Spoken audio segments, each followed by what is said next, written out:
back to the Piano Pod, everyone. I am so glad you're here because today's episode is truly special.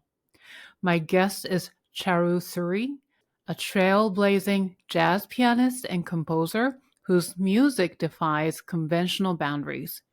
Charu has crafted a sound entirely her own, weaving together the intricate beauty of Indian ragas, the improvisational soul of jazz, and the spiritual depth of Sufi music. The result is a sonic landscape that feels timeless and entirely new. Charu's journey is just as compelling as her music. Born in India and raised across 4 continents, her global experiences have shaped a musical voice that is rich, rooted, and refreshingly original. She is one of the very few female jazz composers of Indian origin to have graced the stages of Carnegie Hall, Lincoln Center, and Berlin Jazz Club. Her critically acclaimed albums, The Book of Ragas, Ragas and Waltzes, and her most recent work, Rags and Ragas, have redefined what it means to blend jazz with Indian classical traditions. With renowned collaborators, Charu continues to push boundaries of genre and storytelling through music. In our conversation, we explore how she developed her signature fusion of jazz, ragas, and Sufi influences, the creative journey behind her genre-defying albums, and the challenges and breakthroughs in blending musical traditions from different cultures, and what it means to be a South Asian woman forging her path in a jazz world. But before we dive in, I want to take a moment to share something important with you.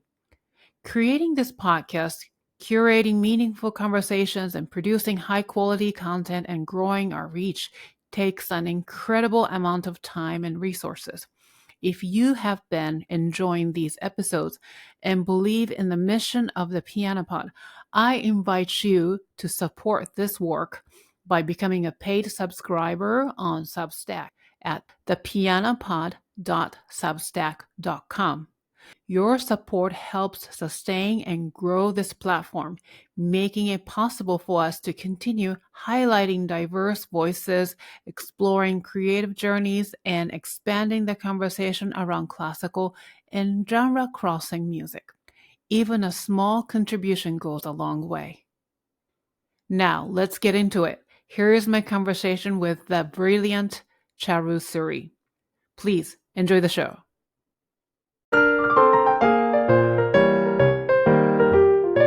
You are listening to the Piano Pod, where we talk to the brightest minds in the industry about how they are bringing the piano into the future and thriving in a complex, ever-evolving world. Welcome to the Piano Pod, Charu. It is so wonderful to have you here. It's such a pleasure to be here. Thank you for having me. Oh, thank you. And then I assume you're in New York. New Jersey, actually, very close. Yeah. Okay. In Wonderful. Verona, close to Montclair. Oh, great. Wonderful. Beautiful area. I live in Brooklyn, so we're not too far, right? Not too far. Not too Yeah. far. Yeah. Wonderful. So your music is truly one of a kind. I've never heard anything like it until I was introduced. And so really seamlessly blending jazz and Indian ragas and then even Sufi influences into a sound that really feels both innovative and deeply rooted in multiple traditions. I can't wait to really dive into your journey, creative process, and the vision behind your music. But here is my first question. If you were to capture the essence of your artistry, mission, and passion in just a few sentences, how would you define who you are as an artist today? I am an artist who seeks to create music that transcends genres and boundaries and borders, to deliver music that reflects my heritage, but also that heals and pleases the listener. Beautiful. I love the part where you said healing. We all need some healing. And that's why I started doing what I did, because I had to heal myself And in the process, I ended up healing a lot of people who ended up listening to my creations, and I'm very grateful. We all need healing. Oh, yeah. But to get there, that must be a journey. Very much. Hmm, spiritual journey, maybe? Yes, very Yeah. spiritual. I'm very much guided by the higher powers and the universe. And I've always been an advocate of taking risks and listening to that higher purpose, because most of us go through life just trying to fit neatly into the boxes. I did as a concert pianist. We can talk about that. But yes, it definitely was a spiritual journey. So I can't really wait to dig into even deeper. But now, first of all, I'd love to explore this innovative genre of raga jazz that you've pioneered. But first, could you briefly explain to our audience what a raga is, just to differentiate between? Obviously, there's a huge difference, but maybe you may find some similarity in between those two. Completely seems like a complete different genres. Absolutely. So I'm going to illustrate that on the piano. So obviously, when we go through music in the Western tradition, we play a scale. And almost every single student of music has been introduced to music this way, to learn the 12 tone scales and the relative minor, and then go on to the next major scale, etc. So we have 12 major and 12 minor scales that we know in the Western tradition. That's how I learned music. But I also concurrently learned Indian ragas. And a raga could be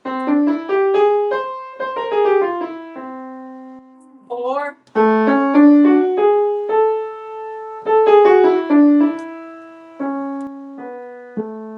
now that is a scale, but it's a very different type of scale. It's a raga. It actually can't even be called a scale, because a raga means modal scale. So when I perform, I try to explain and also educate my audience that the Western way of doing music is what we normally think of music. Normally, from the church hymns to the piano repertoire to the orchestral repertoire, all is a universe that stems from the 12 major and the 12 minor scales. That's just how we know it, and that's how people have heard of music. There are over 500 ragas. It's the universe is actually staggering how big that universe is, and most people don't know any. Yeah. At all. It's a niche that really hasn't entered mainstream music. It has in certain pieces that have become popular, but people don't even know that's a raga. They don't know what that is. So a raga is a modal scale, like what I played, where the ascending and the descending don't necessarily have to be the same. That itself is one step that's different way of thinking than the Western scale, because we were all used to playing 12, notes up and, 8 notes up and 8 notes down, and using the exact same notes ascending and descending. A raga does not have to be that way. But what also makes a raga very special and also deep, that's why it takes years of study, is that it is played in a certain time of day, which is a very spiritual way of looking at music. So normally when you think of pieces like this,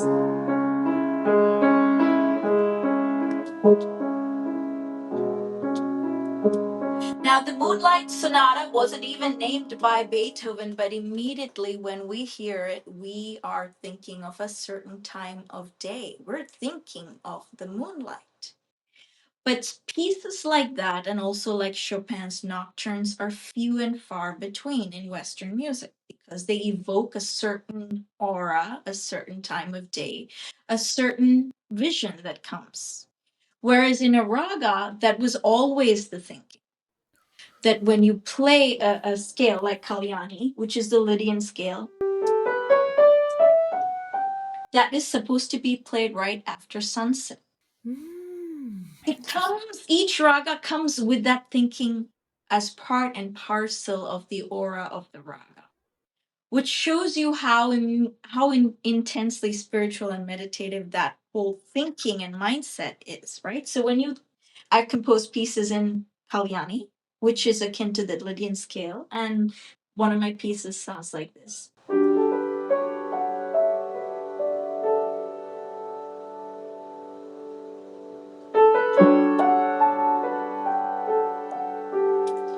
So I really try to use the notes of the raga. And immediately when you hear that, you do feel like it's after sunset. The energies are very different. And I've composed pieces in the morning raga, Sankarabharanam, which is the same as the Ionian scale, which is the perfect major scale. So there is some overlap. But a raga is a very ancient scale. It's over 2,000 years old. And it has not been really discovered or put into mainstream music as much. It's so beautiful, by the way. I have so many ragas. I myself am learning this process, and each raga can really anchor you into that hyper meditative state. So I always joke yoga originated in India and raga originated in India. The purpose of both of them are very similar. Yeah, yeah. And used to be a little bit of a yoga junkie, and Ah, then, yeah. so I would attend a class and where the teacher would play Yeah. actually with the instrument Yeah. of raga, and it was just amazing how the music of raga is so connected to humankind, human being, of Yes. spirituality we hardly talk about in, Yes. unfortunately, in any other genres of music, right? We don't. And it's so healing.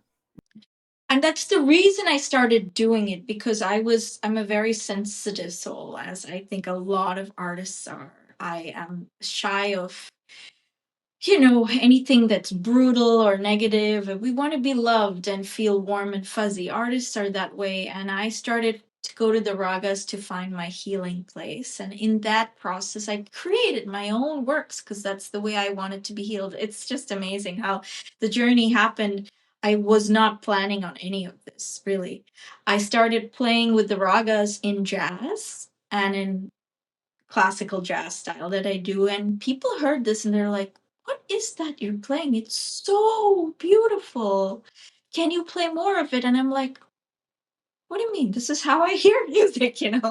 I did not know that I was hearing something new in my head, because this is how I heard about music. And then I started, composing and putting pen to paper and then recording, and they're like, "This people who listen to it, this is amazing. Play more of that." So that's how this whole raga thing was born in my music. So that's where the raga jazz come Yes, from. that's how it ended up being Raga Jazz. That was the Wow. journey to get to that, because I was schooled when I was very young as a child as a concert pianist in Mozart, Brahms, Beethoven, Bach, you name it. But I was also schooled in Carnatic and Hindustani raga. So I would sing that with my teacher. So concurrently, when I was growing up as a child in India, and I started playing the piano when I was 5 years old, and I started learning the ragas when I was 8 years old. So concurrently, I was doing both of these things simultaneously, and that's how kind of I've always thought about music, I guess.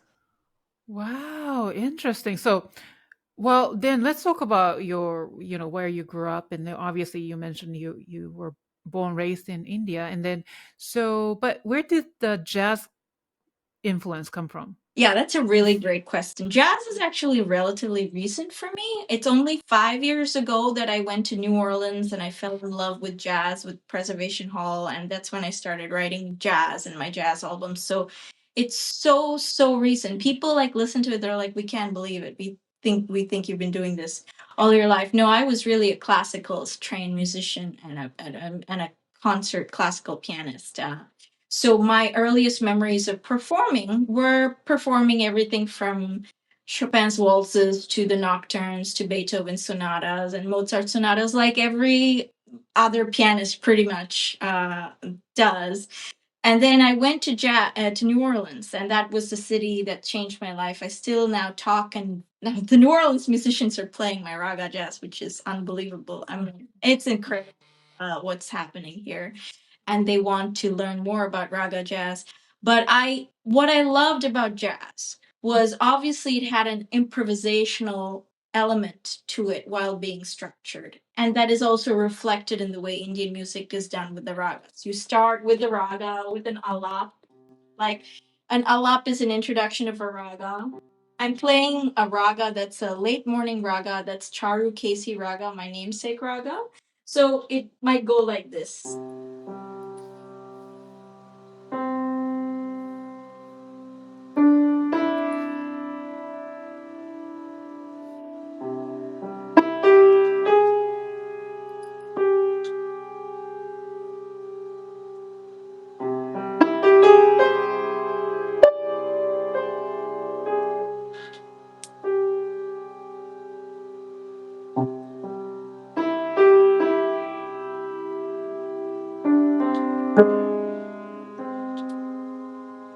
That's a late morning raga, and that's an unfolding of a raga. You know, when it comes to Indian music, you start with like an unfolding of the raga, then you go into the song, something like this.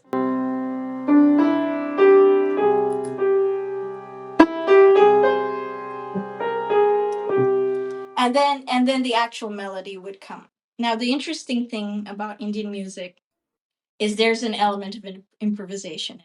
They'll go and then they'll start doing really fast, vocals and everything. So what attracted me to jazz, to get back to your question, was the improvisational nature of jazz and the improvisational nature of ragas were almost, had amazing parallels and overlap. The only difference being jazz had harmony and Indian music doesn't. So jazz would be something.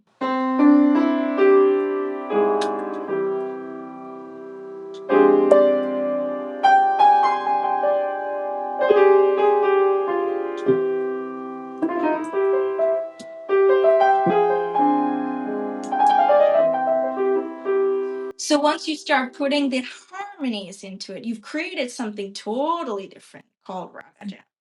That's how it all happened. Really? Wow. New Orleans is an amazing place. I know It that. is. It really is. Yes, yes. I've been there a few times. I used to live in Florida, so it was a very quick drive there, and it's a special place. And so when you just really see the jazz music in New Orleans, and maybe you saw several jazz musicians, and did you hear the raga is also coming together, like in your ear? What I heard in New Orleans was the fact that some of the melodies were super simple with an amazing rhythmic structure, like this. And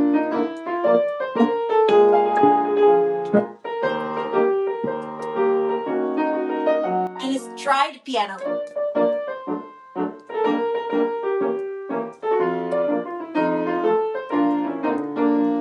You have that amazing, that those are the qualities, those are the music I heard from New Orleans, with the rhythm and with the stride piano, with the chordings, and then the simple lyrical melody.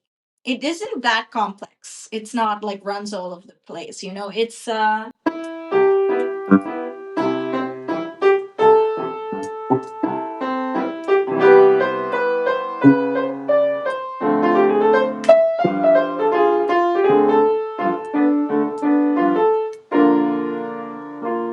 that's Hello Dolly by and that's one of the favorite jazz standards.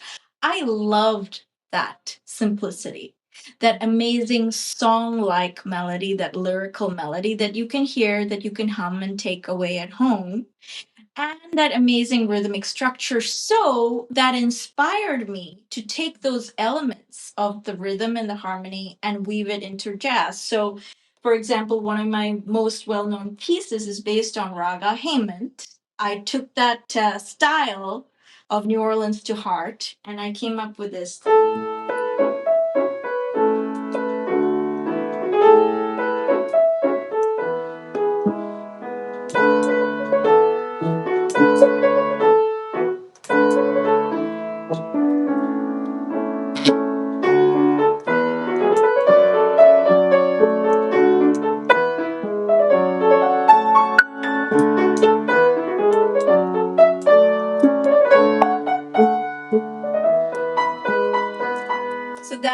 my own piece based on Raga Hemant, using some of that simplistic rhythmic and harmonic style found in New Orleans. Can you hear the parallel?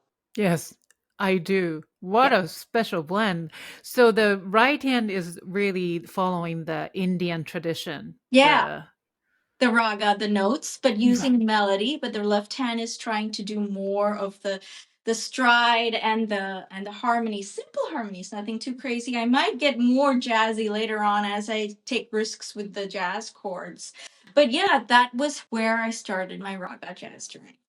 Oh my goodness. But just to start a jazz music is, as a classically trained, it's not easy. So Oh. hard. Tell me about it. Oh my God. And most people listen to my work saying, "Oh, you've been doing it ever since I was a child." I'm like, no. That's what I thought. I fell flat on my face too many times. I can't even. Really? Oh God, are you kidding me? I bombed so many times, and I bombed concerts, and people are like, "Sweetheart, I don't know about this." And then I kept learning, and I kept studying, and I still now have a jazz teacher. I have a raga teacher because I really wanted to get to know these genres very well. I put in more effort than most people have any idea, like constantly refining, constantly blending, constantly chipping away to make it sound like it's like really super seamless, which I think right now that's what it sounds like, and I'm grateful. Yes. I'm surprised to hear that because, honestly, 5 years ago is around pandemic, no? Yes, exactly. Around the pandemic. And I started doing more live streams then. I started putting more videos out. People started listening and they were like, wow, we had no idea you could do this.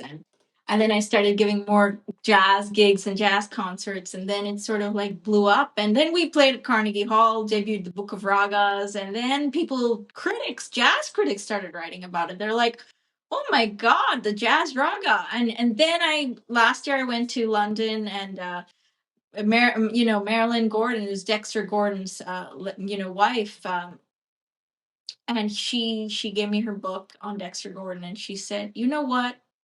You own your genre. You own it. Nobody is doing what you're doing." And that was for me the ultimate compliment.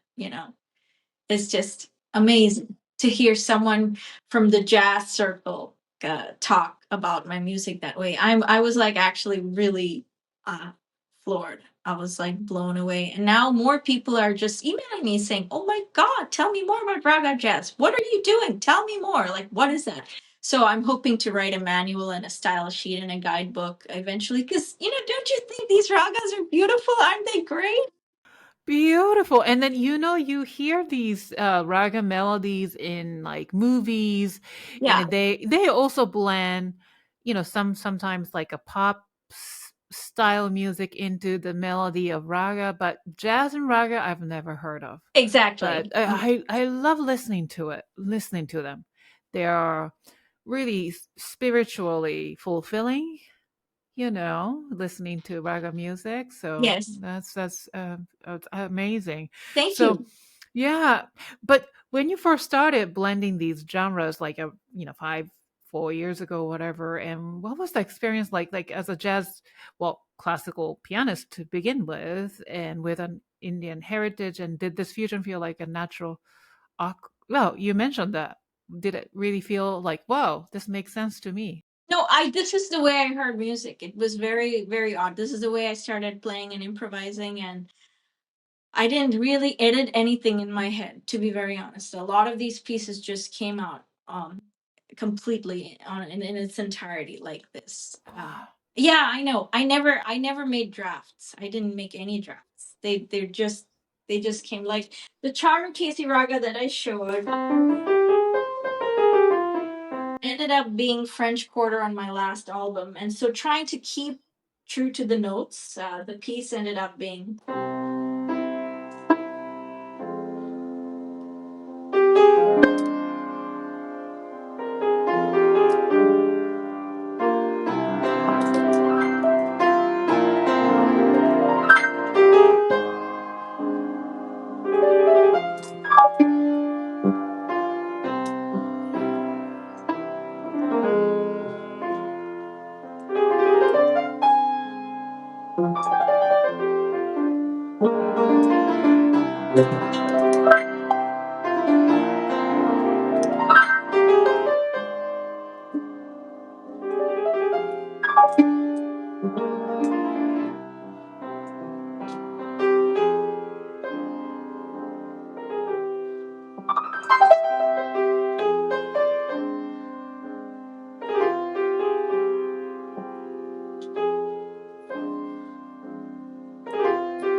etc. Let's go back. Yeah, so I'm really trying to take it now. That scale, the Charukesi scale, does not exist in Western music at all. It's not even in the modes. It's not a Mixolydian, Ionian, nothing. That's a Charukesi raga. It's half major, half minor. And I've been trying to find any parallel that exists and really doesn't exist. It's an Indian scale, and those are the notes. And I've tried to take the notes using and I created a melody and harmonies out of it. And I think everyone loves that. Everyone loves that thing, and it just sort of just came out in its entirety. I can't even explain it. Oh wow. Wow, it's so beautiful. So for those who are listening, I really would like for you to explore Charu's albums available on streaming services. So let's talk about your albums, right? So that Book of Ragas, it comes with in 2 volumes, and I Yes, thoroughly enjoyed. And yes. it's like a foundation of this new genre you created, Yes, Raga I Jazz. think that is exactly what it is. It's a foundation. It's the first time I think Raga Jazz has sort of entered the jazz mainstream in this way. And so Book of Ragas, which we debuted at Carnegie Hall in 2019, and Book of Ragas Volume 2. Book of Ragas is almost all evening ragas. Raga Kalyani, Raga Hemant, Raga Bhairavi, which is not really an evening raga, it's a morning raga, but a lot of musicians in India end the concert using Raga Bhairavi because it's the Phrygian scale.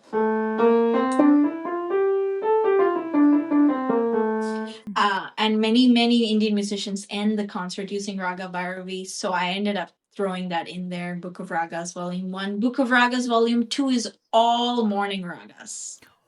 I see. Okay. Jaunpuri, Asavari, Sankarabharnam, which is the same thing as the major scale. And Sankarabharnam is the only piece I've written using piano and vibraphone, and it's the third track. And people listen to it, they're like, this sounds like the sunrise. And I'm like, that's funny because that raga is supposed to be played exactly at sunrise. It sounds like the sun is rising, and when you hear it,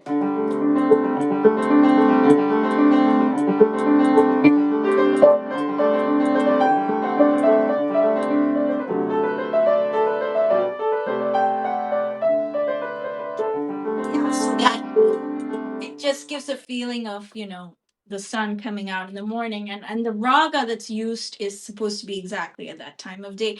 And it's so amazing. I lived with the raga for a while, and this is also a way of healing, of slowing down, right, of really being in that moment. And when we say in that moment, in that hyper moment, that time of day. And I wrote the Book of Ragas Volume 2 during the pandemic, and I would get up really early in the morning and compose, and that's how I think I ended up using all morning ragas. But the mindset of the West is just to rush and rush and rush and rush from place to place and be with this meeting and that meeting and that. And at the end of the day, you don't even know what you did that day. I have to be very honest. That's how I felt. I'm like, oh my God, I'm gonna lose my mind. I did all of these meetings and concerts and this conference call. I couldn't remember anything.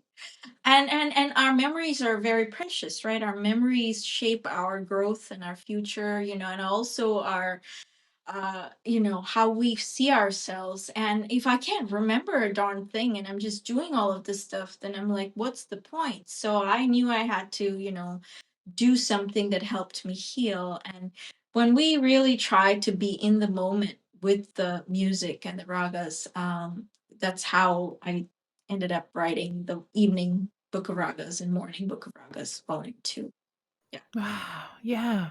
Now, what's also amazing was I noticed that there was another element or genre that you infused, which is Sufism, Sufi Yes, music. Sufi music, yes.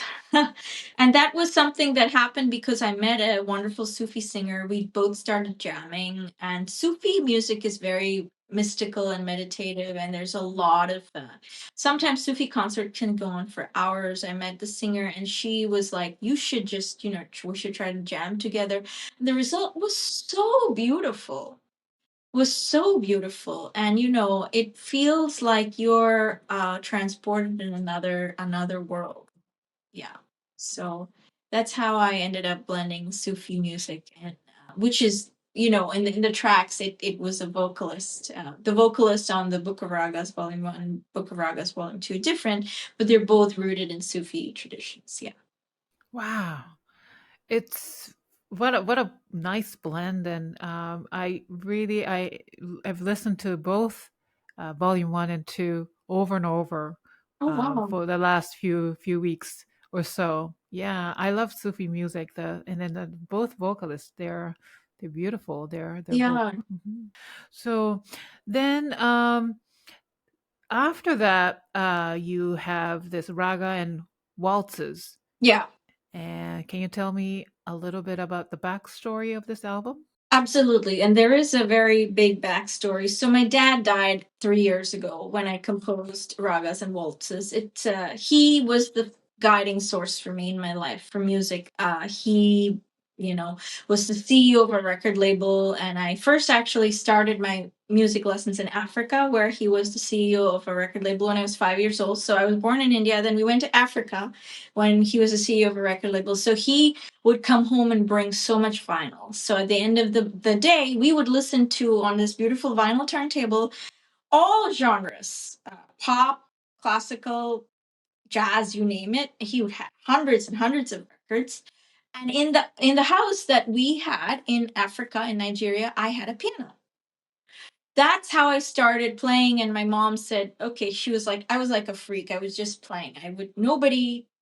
Everyone told me to stop practicing. It was the other problem I had. I could not explain it. My mother just said, we're just born to play this. This is the thing. I don't know how to explain it. So she said, okay, we'll find you a piano teacher. So they put me, and so my dad gave me piano lessons. He bought me my first metronome from Vienna. Then when we moved back to India, he gave me, Indian classical musical lessons. He bought me my first Bach book, The Well-Tempered Clavier, my first Beethoven books. I still have them. Every single possible piece of music that I wanted to buy to learn, he bought them for me. So when he died 3 years ago, my world fell apart. But the one tradition that we had, he was the reason I know the ragas. I would get out of bed and he would be playing a morning raga, and he would be like, Charu, don't you think this is a beautiful day? Listen to this morning raga. Aren't you at an amazing piece? And I'm like, Dad, stop bothering me. I have homework. And I would do the typical young kid things like, why are you bothering me with ragas? But it was always playing in our house because he was such a fan. But he was also a big fan of Western classical music. He's such a progressive mind. So his way of thinking, inevitably, gave me my way of thinking. And every year, New Year's Eve, our tradition was to listen to the Vienna Philharmonic, play the New Year concert. That was our tradition. No matter what happened, where we were in the world, whether in person, he would open a glass of champagne. We would sit down and listen to Strauss and listen to Radetzky March and listen to the Trish Trash polka, everything. That was our tradition, our way of welcoming the new year. It was such joy. It was such energy. The Vienna Philharmonic is one of the greatest orchestras in the world. And I had such a passion for waltzes and such a passion for dancing after all of these formative years listening to the Vienna Philharmonic. So, Ragas and Waltzes is a tribute to my dad. That he gave, literally, the title says it all. He gave me ragas in my life. He also gave me waltzes. So in that album, I also have all of the songs dedicated to my dad. In fact, and most people do not believe this, the Waltz from My Father, I wrote it, which is probably my most downloaded track, the day after he died. The whole thing, I wrote it the day after he died. And the whole album, I wrote it in 2 weeks after he died. The entire album. It just came out. So Vienna Waltz.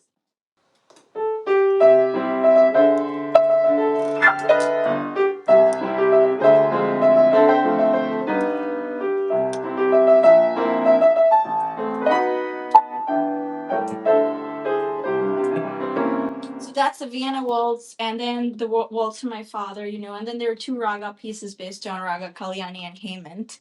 And the whole album is a dedication to my dad, and I just wrote it. I was very, very grief stricken. I didn't know what was going on. I just, like many composers, channeling my emotions, and that's how that album was born.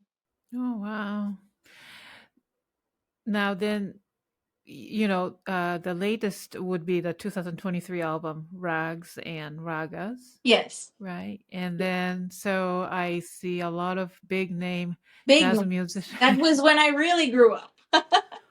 The Raga Jazz really grew up. I mean, we charted #1 in India, #3 in the United States, #2 in Kenya, #6 in Turkey. We got features in Rolling Stone. I made iTunes #1 in India, not only in jazz, but all genres.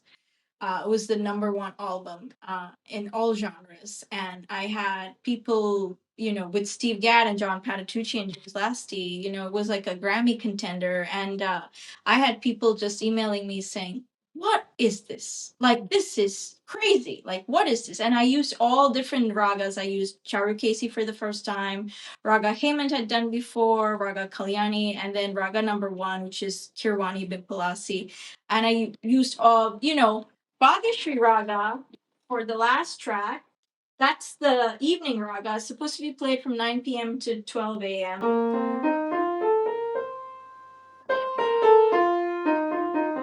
It's a pentatonic scale, but what I found was it's so interesting. When you do it in jazz, I dovetailed it with Miles Davis's So What chord.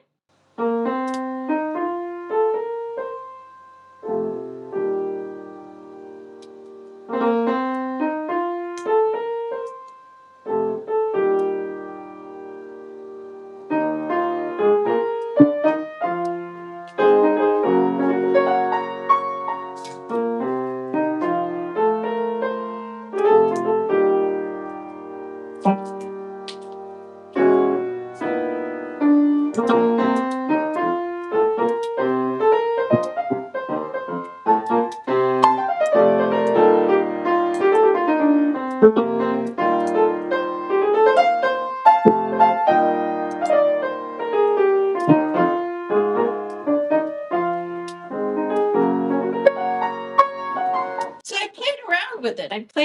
That was when I started to get more and more playful with the ragas and expand the musical possibilities and have fun with it. And it's a light-hearted way of bringing Raga Bhagashree to the audiences. And because normally you wouldn't have ever really thought that was a Raga Bhagashree. Right. Wow. But you just played as something so special, and wow. Then didn't you bring back the piece from the Book of Ragas into this? I did. Right? Yes. Raga Hemant became Bourbon Street Stroll. That was the title track with Steve Gadd playing. That was very special. I also brought back Raga #1.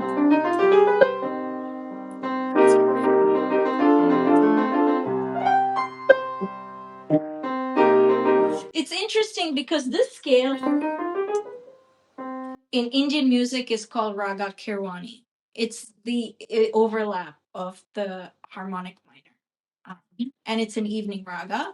There's a little bit of Bhimpalas in the which is the flattened second, and it's got a lot of energy. So this raga #1 became sort of like my signature piece. And a lot of people, like that. So Kirwani really has never really, been jazzified like this.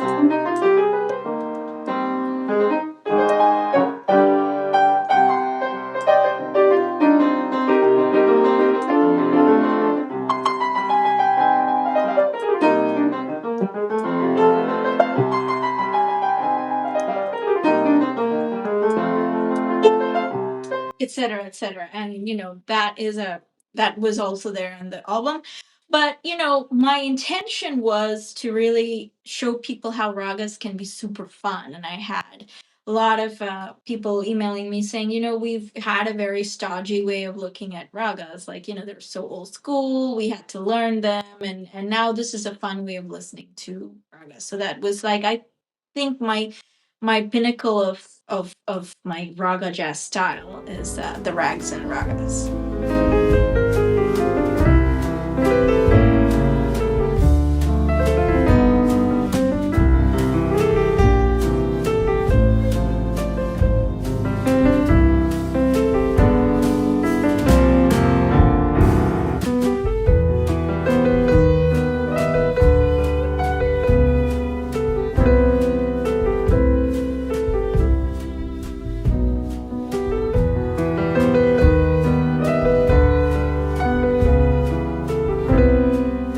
Looking back, especially, bringing those, first pieces back to this latest 2020 album, how do you think your sound has evolved or your creation has evolved? First of all, it became much more jazzy, and I think you can tell. Mm-hmm. You can tell with the grooves, you can tell with the beat, you can tell with some of the chord choices. They're much more jazzy. So someone, who probably listened to my first album and like singing, this is not jazz. I don't know what the heck is it. In this album, they were like, okay, that's jazz. So that again, it's an evolution. It's a learning, it's a growth for me as to how to think about jazz, because it's an amazing genre, and it's so deep and so layered. So when you want to take two crazy deep genres like raga music and jazz, you've got to really pay your dues to both. So I think the first thing I would say, it started to sound more like the sound that I wanted, which is Raga Jazz. And then I also think, given the caliber of the solos, it started to be more virtuosic. Like I love Oscar Peterson, I love Bill Evans, and I love David Brubeck, and I've been listening to these cats for, as everybody, for the so many decades, and I wanted to do something like that, but in using the ragas. And I think that album comes close to what I was hoping for when I first started this journey. Oh, wow. That's impressive, though, because I really thought you were a jazz pianist. Everyone did. Everybody did. And I have Oh to my say God. that was like a huge learning. I know, and I'm still learning. I believe in or not, I take weekly lessons with a jazz teacher. So we go over. I can't tell you how many hundreds of hours I've put into learning and just perfecting and learning and perfecting, because our work is never really done, right? Our work is never really done in order to honor these two traditions. We learn everything from the modes to extensions to substitutions to modulations to and runs and all of that stuff, and stuff that I never learned growing up, and how I can translate that into ragas. Like, how can a run be a raga? How can you do a run with a raga as opposed to, a 12-tone scale? But very different. I mean, it's using the same technique, but very different. And so I want to be true to what I'm creating and honor both of these genres. And you have to honor it by putting in the work and understanding your past in order to create, this. Right. Well, because I'm a classical musician too, and I sort of fooled around the idea of learning jazz around pandemic, but miserably failed, and It's hard, huh? it's so It's hard. hard. It is really hard. Yeah. Because no matter how I try to, improvise, improvisation is I can do a simple improvisation, no problem. I can play by ear, but everything sounds so classical to me, because that's how I learn music. And that's the thing. Once you start in the classical tradition, everything sounds classical to you. Right. And I just had to learn it, such a different way of thinking about harmonies. It's a different way of thinking about modulations. Like, if you were doing a classical piece,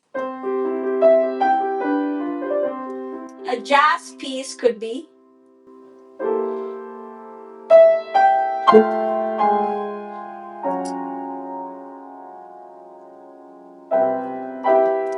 if you would arrive at a totally different point than where Mozart arrived at. And so I would take my well, and to do this, I would take my well honed, tried and true um, classical pieces, kind of like what John Batiste is doing now with his, amazing albums, blending styles, and just, give it a fresh life and a different way, just for exercises, and that's how my whole jazz learning went into classical. My jazz learning evolved from classical, rather. Right. But also, you mentioned about your father who would bring you so many different uh, albums to home, right? Whether you lived in different countries, Exactly. and so you grew up listening to these music, including jazz, and I can tell. I think there was, although you were strictly, your foundation was classical, but being exposed to so many different genres of music, growing up and constantly listening to these music in the background, even including in Indian music, I think they are really finally sort of coming together. I think that they're all there. Everything that you listen to, and I tell this to my students, is there in your subconscious. And it's there whether you decide you want them to be there or not, they're there. And what ends up happening is they end up influencing you in different things that happen. Yeah. But tell me about a little bit more your upbringing. It's so interesting. So you were born in India, but quickly you moved to Africa.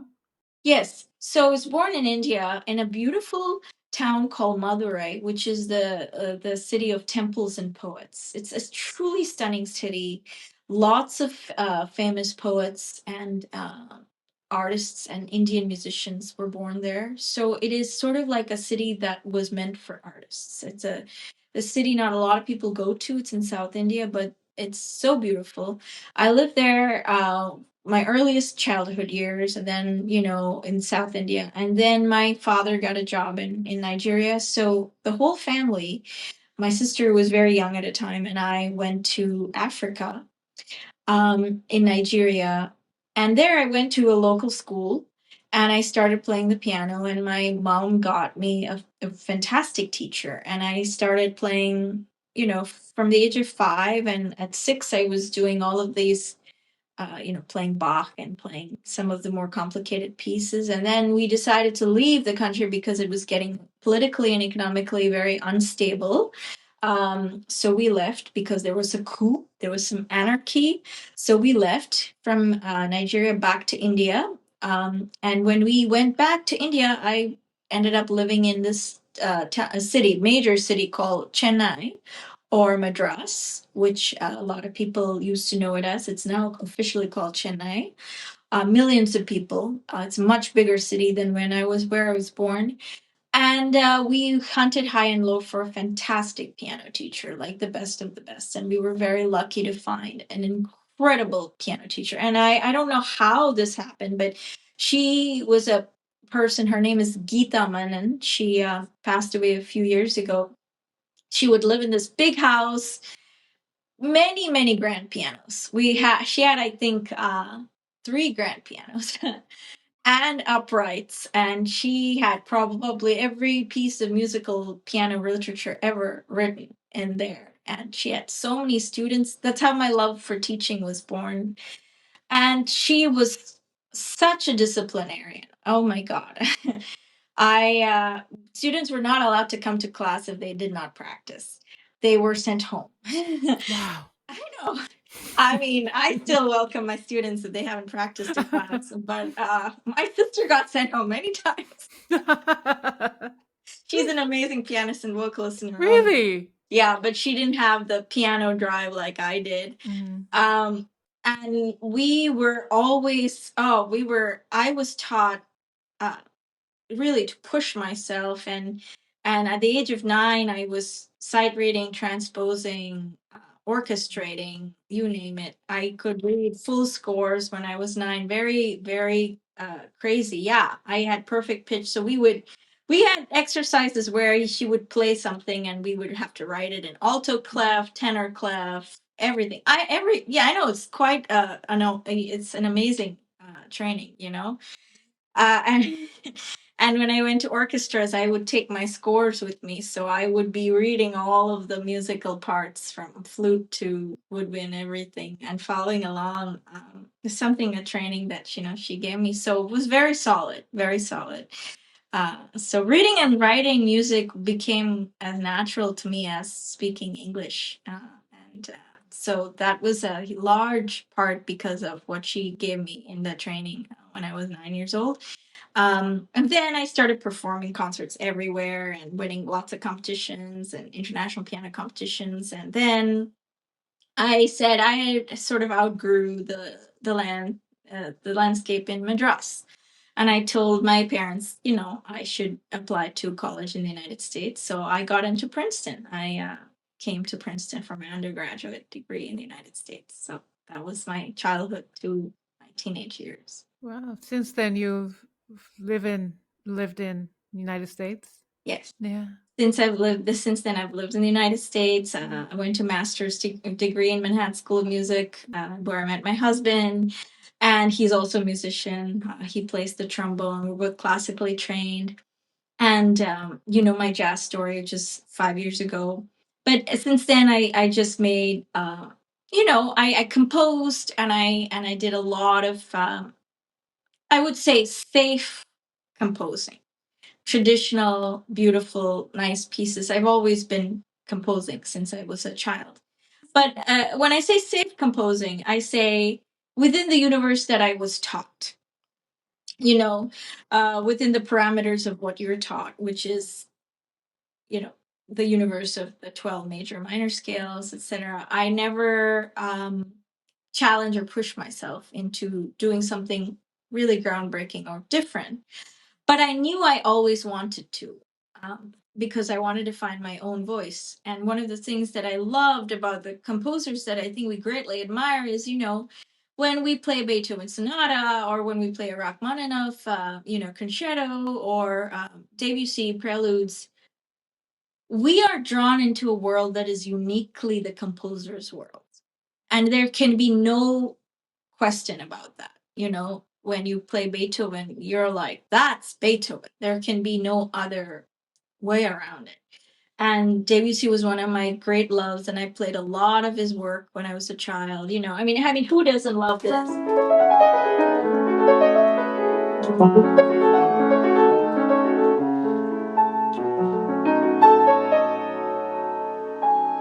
I mean, all the arabesques and everything which I had in my fingertips also still influence my work today. But the most amazing thing I discovered when I was playing all of these composers were those composers were uniquely their own. Like, really and truly, Scriabin was Scriabin, Debussy was Debussy, Rachmaninoff, and they really, really put their stamp and expanded the genre. That takes a lot of time. That takes so much time to come to a point as a composer where you are trying to do your own thing, and uniquely your own thing. So I had to actually step away from music, and I became a journalist, and I wrote pieces. I traveled the world. I didn't force anything. Yeah, in my other world, life, I'm a journalist. I I see. freelanced many years for the New York Times, writing. Really? Yeah, writing travel stories, and I've won awards for that too. Sort of been on. Wow. Yeah, it's amazing. It's sort of been on the back burner now because my music has taken over its own life. Mm. But one of the things I wanted to do is I knew I didn't want to sound like everybody else.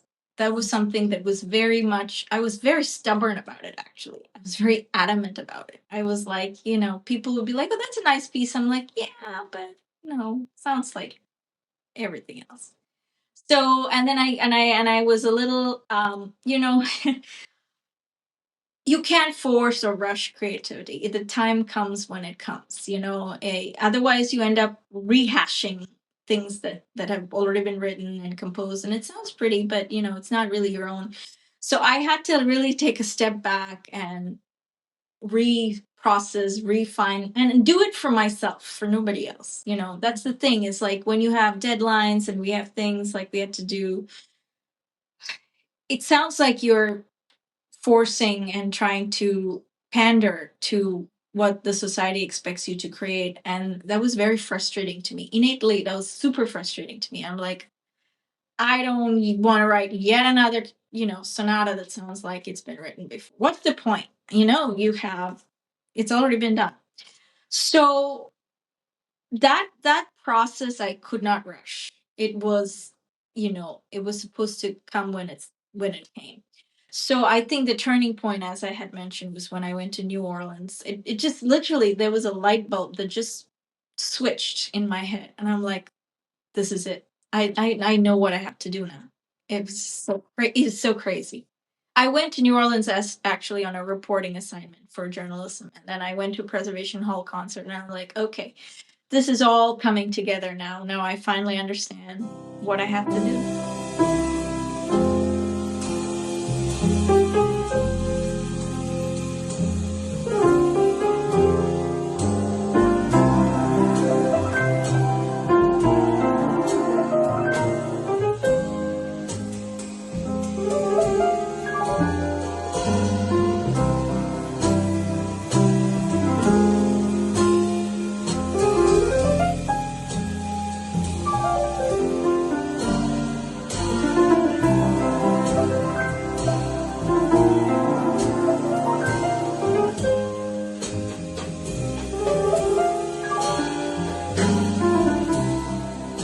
You were fortunate that you had this teacher where the music was taught, not just piano, right? Exactly, the music. Music is so important.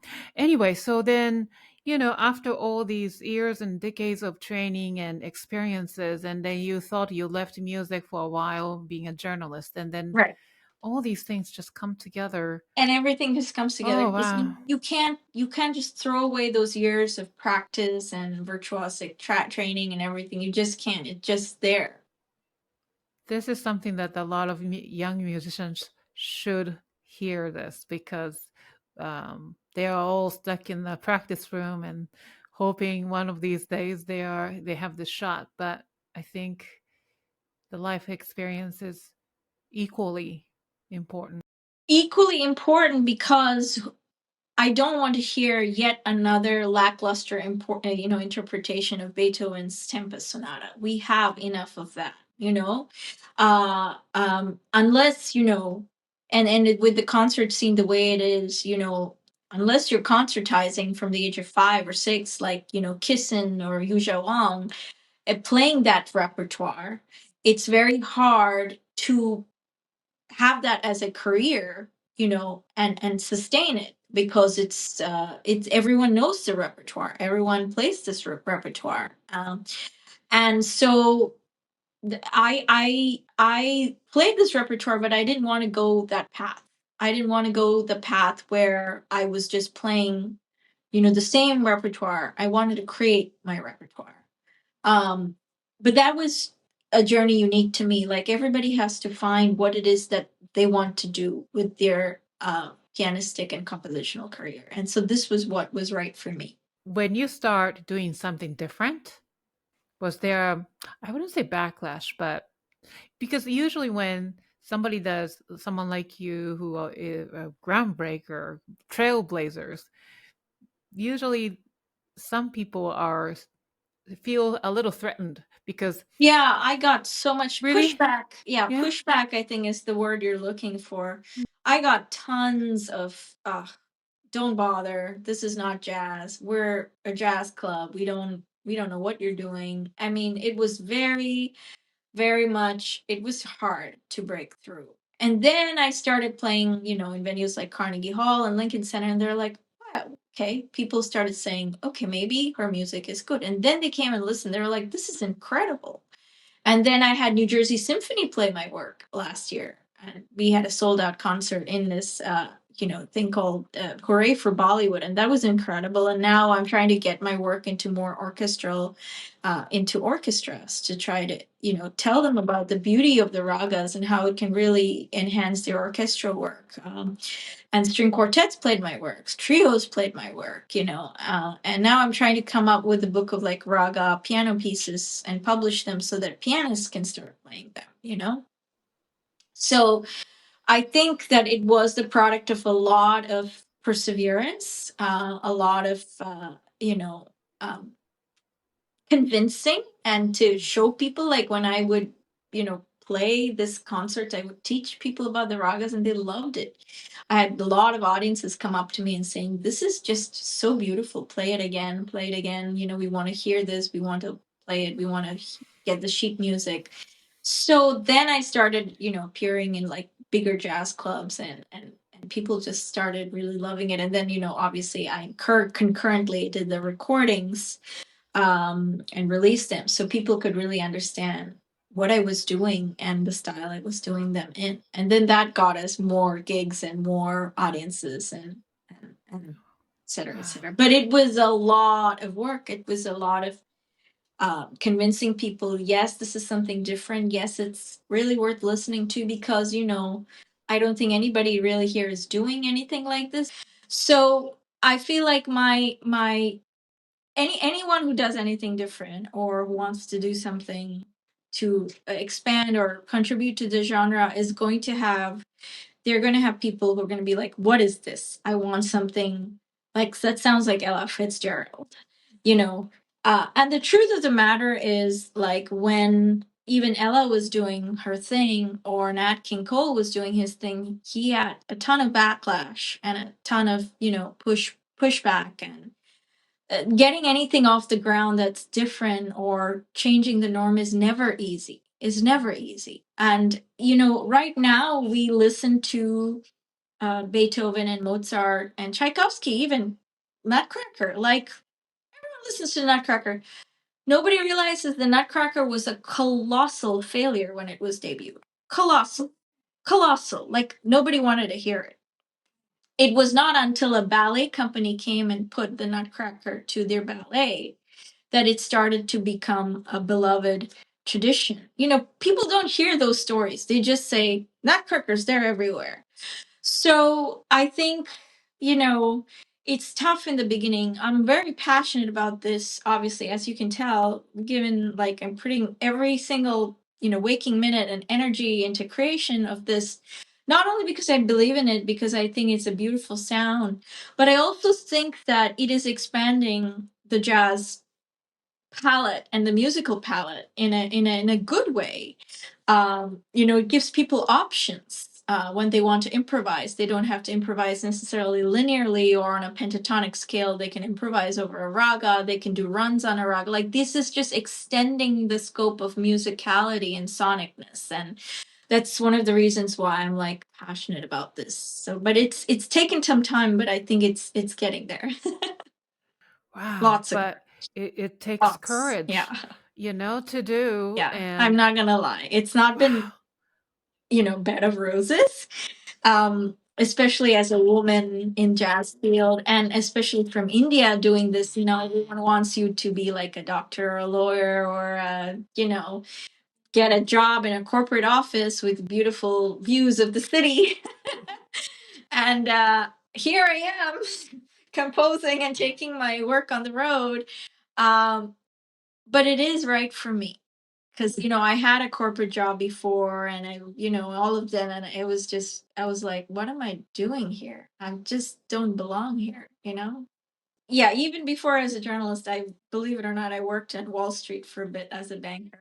Yeah, so I've done it all, and oh I my really goodness. try to show some integrity, to be true to myself. It's been hard, but I think that most people, they go through the routine and go through the motions and go through the jobs that they don't like, in order to get a paycheck, have a roof, a family. And I'm very grateful I have all of those things. I have an amazing family, I have a roof over my head, but creatively I was not at a good place. I didn't want to be just like every other composer ever lived.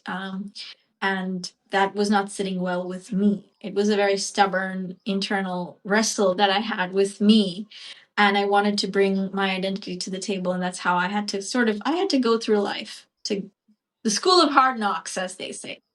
The school of really hard knocks. Yeah. Yes. Yeah. So, what would you give to those, fellow artists or aspiring artists who are yet to discover themselves? And, it's just maybe they just graduated from school and they're starting their career and beginning to really, that's when you actually, get to know yourself, starting to get to know yourself, right? So, is there. I would say that, it sounds really hard, and it is actually hard to do in practice, but you don't have to be all things to all people. That's rule number one. I think that's very hard because we have a certain expectation as a society. A musician will play on the concert stage and they will do this and they will practice this and this is your repertoire and that is the way to do things. It works for some people and it doesn't work for others. I think it's important to find out who you are so that you don't have to be all things to all people, because honestly, if you yourself are not convinced of your own path and your journey, you cannot convince others. It just is not going to work. You have to be very rock solid and convinced this is your calling and this is your passion. And I would, play these beautiful pieces. And at the end of the day, I would always come home thinking, I can do something different. I can do something else. And, I love playing the piano. I would never change anything about my journey. This is who I am. This is my office. This is where I live and breathe. And for many pianists and musicians, this is their office. If they're behind an instrument, that's their office, but they're not necessarily sure if they have to be playing Mozart or they have to be playing Haydn or they have to be playing a concerto. And I'm just saying, find what you cannot live without. You cannot live without something means it has to be part of you. I actually love creating this. I love bringing this sound. It's something I can't live without, the part of creation and blending and bringing in ragas. Find what's something you cannot live without. And if you cannot live without it, then you were probably born to do that. Being a female, especially from South Asian, with a South Asian representation, it's still, the industry is male dominated field. Yeah. So have we seen any progress in terms of representation opportunities? I think people are starting to embrace women a lot more. Like, especially when I travel and tour in India, I'm always blown away by the comments I get from women, especially Indian women who never really done jazz or know jazz or tried to do jazz. They're like, this is so inspiring. It's new to me. It's amazing. And I gave a master class when I was recently played at the Royal Opera House in Mumbai, my second time playing there, which is amazing. And I gave a master class at Whistling Woods, which is the largest film school in Asia and also the largest Bollywood film school in Mumbai. And I gave a master class to a ton of students and I explained Raga Jazz, how to improvise. The students were just like so, mesmerized. And being a woman and doing all of that, getting the band together, getting the acts, traveling by myself, playing a show, composing every scrap of the music, arranging, orchestrating, it's not easy. It's really hard. It's just very hard. Because, we don't do covers, we do originals. These are all my pieces. So first of all, it's the composing and getting the music done and recording. And second of all, it's booking shows and taking it out. I mean, it's a lot of work. So, but the amazing thing is, we need role models, we need mentors, because honestly, the glass ceiling has to be broken. We cannot continue in a space where there are no female jazz musicians, especially coming from India or Asia. We have to be the change. We have to absolutely show that it can be done. and you can actually do it. So that way, people are inspired and they don't feel that it's absolutely impossible to do. And the second thing is, collaborators and musicians are everywhere, and so many musicians want to work with me, and I've collaborated with a lot of amazing local musicians, and I love playing with them, and I love collaborating with them. I love sharing my music with them. I'm going to be playing in Miami in like a couple of weeks. I love playing with the local jazz scene there, and so they get to know my work, and they get to do this. um they've been great. They've been great, very respectful, amazing. I have had nothing but amazing experiences with jazz musicians in India, the local talent there. I went to England and I played with my dear friend Wendy Kirkland, had great experiences there. I recently played in Italy, in Turin. We had a sold out show festival, hundreds of people outdoors in Turin. Showcased Raga Jazz there with my dear friend there. I super, super responsive to my music, and my audience has been amazing. It really has been amazing. And I think that taking the courage to do it is the first step. Our conversation is going, almost ending, and it just time flies so fast. But maybe just one or two more. So, if there's one thing you hope your listeners to take away from your music, what would it be? Just appreciate how beautiful the ragas are, how we can actually create harmony between cultures and borders, how there are possibilities, and really how we shouldn't pigeonhole ourselves and our thinking in a certain way, because there's so much beauty, so much richness, so much we can learn from each other, from different cultures, from different countries and different traditions. If we can just open our minds and listen and appreciate and collaborate and come together, that's what I really would love. And then, what legacy do you hope to leave in jazz and the global music landscape? I really would like Raga Jazz to be a thing, more mainstream. I would like people like how, we listen to country and pop and rock and roll and all of that stuff, which was created. I mean, it wasn't something that just, existed, created it. Um, I would like that to be more, you know, well known. We had lots of great styles in jazz. We had the Dixie style, the stride, and then we had, American Songbook, which everybody has to do, and then bossa nova, and then bebop and hard bop and all of that. So I want this to be like, an innovation and a contribution. It is already an innovation. So congratulations. And I think there's more, I'm sure, albums and books to come. Definitely. Yes, I'm working on my first new age album, ambient album, all using Indian ragas. It's not jazz, but it still uses ragas. We are debuting it in Carnegie Hall July 25th.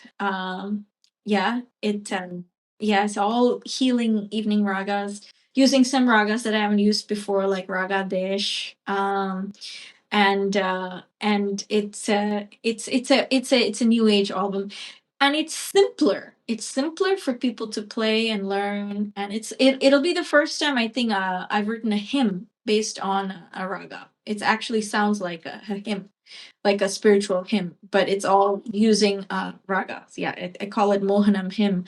And my friend heard it, and they're like, "Oh, this is like the Amazing Grace, but raga version." And I said, "Yeah." So it's a simpler way to learn the ragas. It's not jazzy, it's not crazy, crazy virtuosic. But in a way, once I transcribe it and for people to download and play, they can actually play a simple song like on a raga Hmm. after that. So we'll keep speaking of.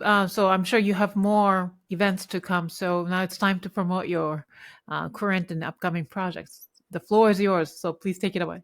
Oh, thank you. I've had a great time touring India. I will be back in India this summer, playing at a big, big auditorium. We're working on the Ambani Center, which is a big, big auditorium. It's like the Kennedy Center in India. In a couple of weeks, I'll be playing Miami. I'll be playing the Loomis Park Festival on March 16th outdoors with some fantastic jazz musicians in Miami. on the bass and the drums. And then I'll be in the Hudson Valley March 22nd, playing at Back Bar, which is this venue that is in the Hudson Valley Poughkeepsie area. Um, and then I'll be at Carnegie Hall for my 5th appearance in July 25th, debuting my new album, playing with some legends in the music scene, including Premick Russell Tubbs, who's a flute player who was one of the original members of John McLaughlin's Mahavishnu Orchestra. So he's a big fan, and he's able to straddle, the ragas and the jazz, because that's something what he was doing with John McLaughlin's band early on. And then I'll be touring Spain. We're getting the exact dates, and be back in London. Yeah, so my calendar, I have all my dates on my calendar for people to get bookings and shows on charusuri.com. And yeah, we're planning to play in many more jazz clubs in the country and also abroad. Yeah. Wow, wonderful. And you mentioned there's a new album coming, or? Yes. So I'm working. I'm not touring as much this year because I am focusing on recording and releasing my album Nidra, which in Sanskrit means sleep. It's all using very calming evening ragas, because we are right now going through a very big stress in turmoil. Everybody is going through some very exceptional stress, given the events, the landscape, personal troubles, and all of that stuff. And the album was born because a lot of my friends and even myself had difficulty sleeping, and I don't want people to resort to taking a pill to go to sleep. I just think that if we can find natural ways, listening to music, of very healing music, and having a good night's rest, that would be the best thing for our health. So all of the album ragas are supposed to be played right after sunset in the evening. And that's how the ancient culture, they've been doing it for years. So I've composed music using these ragas, and we have a phenomenal talent pool of musicians on that album that will be coming out in July. Yeah. I can't. Well, I may be able to attend your Carnegie Please. concert, so I would love that in July. Yeah. So before I let you go, I didn't tell you, but we have this Oh rapid my fire God. questions. Okay. And Yeah. yes, yes, yes. So yeah, just to end our conversation in a little bit more faster pace and fun way. So yeah, I will ask some silly questions, but here's a little twist. As silly as these questions may sound, your answers may reveal who you truly are. Okay. So ready or not, let's do it. So question number one, what is your comfort food? An Indian thali. It's a silver platter full of many different curries, rice, Indian bread, and like stews. And it's something that I always go to after a hard tour or recording session. I go get that. Oh, yes, that sounds so amazing. How do you like your coffee in the morning? Steamed oat milk, espresso, and that's it. No sugar. So oat milk latte. Cats or dogs? A dog person, but now I've had to adjust to cats because my daughter's a cat person. Okay. Sunrise or sunset? Sunset. I'm a night owl. Summer or winter? Definitely summer. I was born in India. Now, level two. What skill have you always wanted to learn but haven't had a chance to? I would say cooking properly. I dabble in cooking and make some dishes, but by my mom's standards, you are a disastrous cook. Oh, always moms. Always. Yes. What is your word or words to live by? Authenticity, integrity, What is the most important quality you look for in other people? kindness, and integrity. Name three people who inspire you, living or dead. I know this is really difficult, but Miles Davis, huge influence. Oscar Peterson, huge influence. And Debussy, actually. Debussy been my reason why I think I went into jazz, because I think he was really the first classical jazz composer. Good point. You're right. Yeah, yeah, yeah. Name one piece in your current playlist. I would say Kind of Blue by Miles Davis. It's very modal, it's gentle, it's very much the style of what I'm doing. Last question. Fill in the blank. Music is blank. Life. Ah, yes. So that wraps up this episode of The Piano Pot. A heartfelt thanks to you, Charu, for joining us today and sharing your incredible stories and insights and expertise with such authenticity and joy. So to our wonderful audience, you can learn more about Charu and her work by visiting her website at charusuri.com and start listening to her wonderful Raga Jazz music on all streaming services. And of course, thank you to faithful fans and listeners for tuning in today. If you enjoyed today's episode, please give it a thumbs up and subscribe to the Piano Pod on YouTube. And please don't forget to share and review this episode on your social media and tag the Piano Pod. It's one of the best ways to help us grow, and we'd love to hear your feedback. So for the latest piano news and updates, be sure to follow the Piano Pod on Substack, TikTok, and LinkedIn. I will see you for the next episode of the Piano Pod. Bye, everyone, and thank you, Charu, once again. It's an honor. Thank you so much for hearing my story. And from the bottom of my heart, thank you. Oh, thank you. Thank you so much.